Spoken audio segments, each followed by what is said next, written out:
Somebody's getting it, somebody's getting my love too. Somebody's getting it,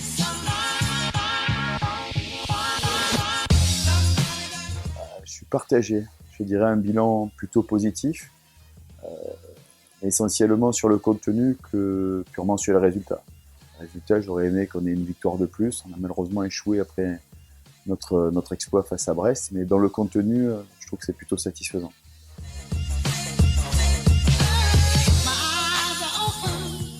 Les objectifs restent inchangés, compte tenu de ce qui était espéré en début de saison, à savoir une qualification pour les playoffs, terminer dans les 8 premières places.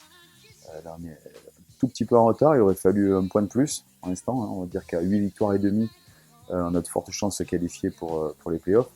Là, on est à 4 victoires à mi-saison, ça veut dire qu'il faudra aller en chercher 4 de plus et une bonus ou un match nul pour être certain de se qualifier, sauf si on bat nos adversaires directs.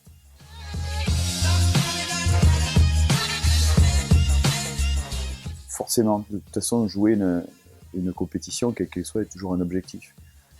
La Coupe de France, pour l'avoir vécu par le passé, une aventure, une épopée en coupe est toujours une belle aventure sportive et humaine. Donc oui, j'espère que déjà on va se qualifier dimanche, ce qui est loin d'être fait.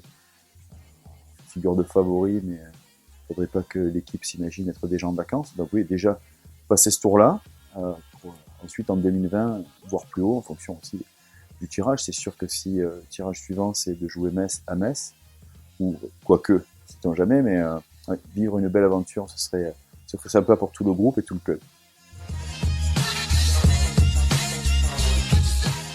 D'abord faire un bilan beaucoup plus précis sur le contenu dont je parlais, qui est plutôt satisfaisant, mais bien sûr des choses à améliorer. Les filles ont avancé tactiquement, physiquement elles sont prêtes, elles sont dessus. Le travail qui est fait en préparation physique est remarquable. Je tiens à souligner ce que fait Pierre Terzi, vraiment exceptionnel. Et donc du travail physique bien sûr, puis de nouveau du réglage dans le projet de jeu. Des choses intéressantes qu'on avait abordées, d'autres qui le sont moins qu'on laissera tomber. On va essayer d'enrichir tout ça pour être encore plus performant. Alors donc bien sûr du travail physique, des entraînements handball et matchs amicaux et tournois. Les matchs amicaux, on en fait un fin novembre, le 29 contre Samor, qui est une bonne équipe de D2.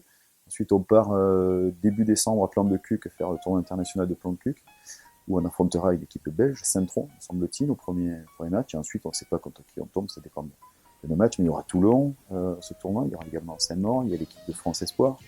Donc c'est un tournoi assez relevé.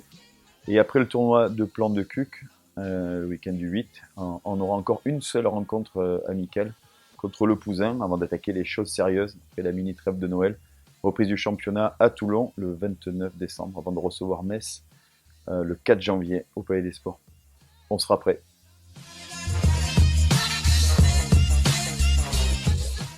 Le mondial.